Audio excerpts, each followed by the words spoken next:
Nabi melihat hari demi hari perlakuan yang sama yang dilakukan oleh sahabat ini.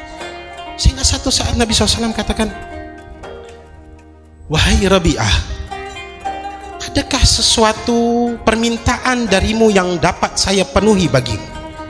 Adakah satu keinginan atau sesuatu cita-cita yang kau inginkan, yang kau dapat pintakan kepadaku, dan aku insya Allah akan penuhi permintaan kamu? Maka Rabi'ah mengatakan, ya Rasulullah, ini bukan perkara mudah ya Rasulullah, saya nak minta dengan Nabi. Betul, Nabi nak bagi apa yang saya minta. Dia katakan tuh, tunggu dulu ya Rasulullah, saya nak balik, saya nak fikir dulu. Ini sahabat yang menawarkan permintaan ini adalah seseorang yang tidak pernah ditolak permintaannya oleh Allah Ta'ala. Anda datang orang besar di antara kita, orang yang punya pangkat dunia, orang kaya luar biasa, datang kepada saya, kamu mau apa? Allahu a'lam, mungkin yang dia jawab, oh saya mau 1 juta RM, atau disebutkan apa benda yang paling cepat yang dengan hawa nafsunya. Tapi Rabi'ah katakan, tunggu dulu ya Rasulullah, bagi saya waktu masa, kemudian saya akan datang sekali lagi jumpa Nabi, nak bagi tahu apa yang saya perlu mintakan dengan Rasul.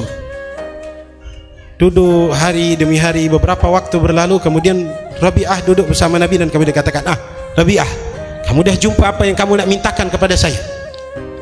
Kata Rabi'ah, naam ya Rasulullah, saya dah jumpa apa permintaan saya.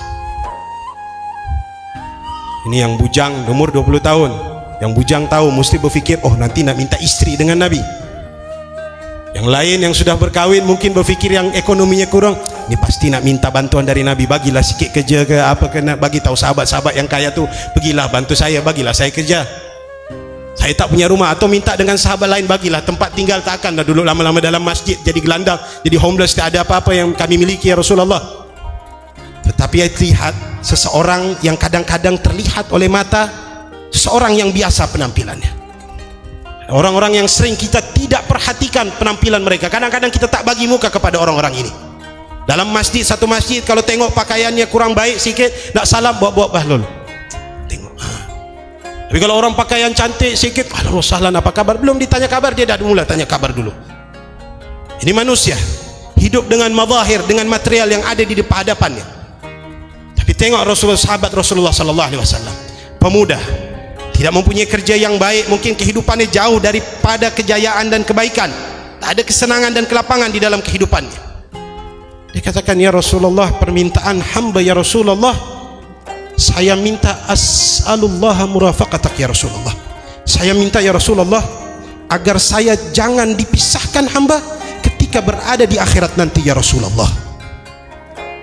Sahabat meminta sesuatu yang besar di hadapan Nabi. Nabi katakan, ya Rabi'ah, tunda dulu ya Rabi'ah, nak kahwin? Dia katakan, tak ya Rasulullah. Nak harta? Dia katakan, tidak ya Rasulullah. Atau nak rumah, atau apa kamu minta kepadaku?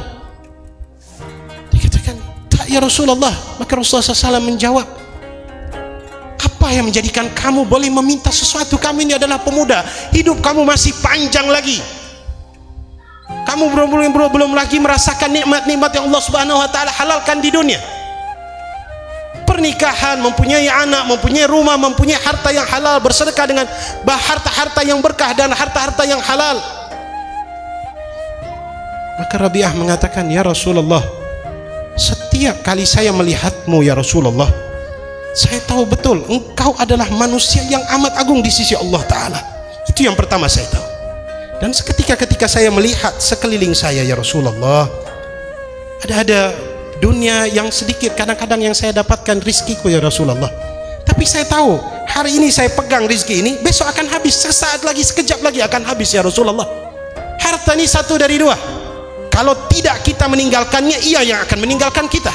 Maknanya kalau umur kita yang habis, harta itu yang habis duluan ya Rasulullah.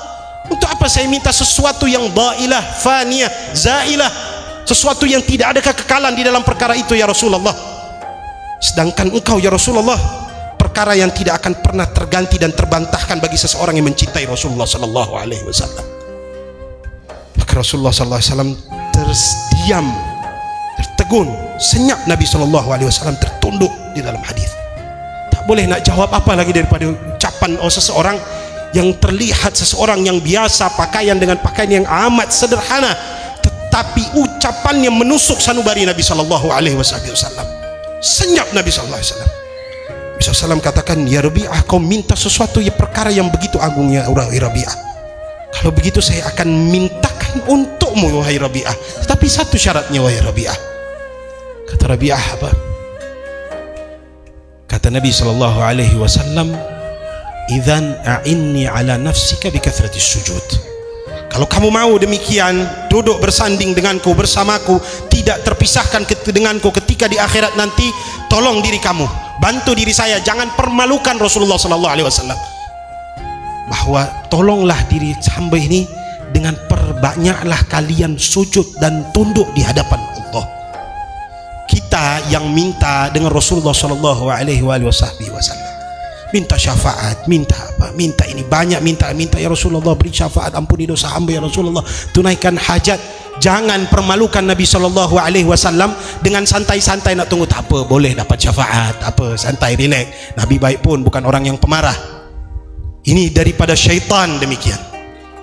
Tetapi Allah Subhanahu wa taala tidak menuntut kesemuanya, tetapi lakukan ibadah yang terbaik di dalam diri kita dan menurut kemampuan kita. Barulah orang itu betul-betul ingin mendapatkan permintaan yang sama yang dimintai oleh Rabi'ah. Adapun ulama mengatakan, kenapa Rabi'ah tak minta selain daripada syurga? Boleh je Habib, dia minta syurga, kemudian dia tambahkan perempuan, kahwin dan ini dan itu. Masuk ni orang-orang sekarang kan dia suka logik. Dia katakan, ya Habib minta saja, minta syurga, okey, dah settle lah satu.